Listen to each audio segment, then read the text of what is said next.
Lo que han hecho nuestros próximos protagonistas ha sido dejar volar su imaginación y plasmar su idea del reciclaje en unos contenedores. Se trata de un concurso organizado por la Mancomunidad de San Marcos, cuyo objetivo es fomentar el reciclaje.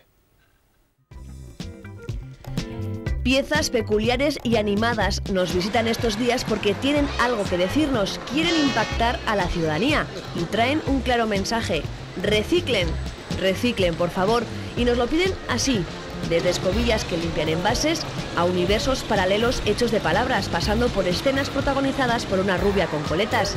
Es el resultado de un concurso, iniciativa de la Mancomunidad de San Marcos, que persigue fomentar el reciclaje y sensibilizar a la sociedad.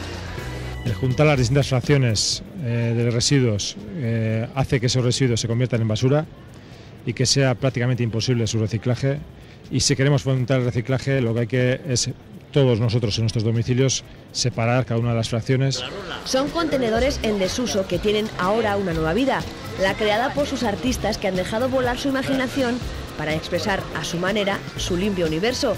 Eso sí, requisito imprescindible, sus únicas herramientas han sido materiales ecológicos.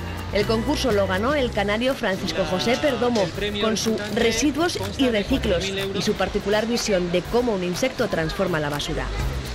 Toda esa basura que se va acumulando en nadie sabe dónde, de momento, nosotros por lo menos, desde que metemos la basura dentro del container, como que ya nos olvidamos de ella. Entonces quería reflejar un poco pues que esa basura sigue un ciclo, se es triturada, se transforma y tal.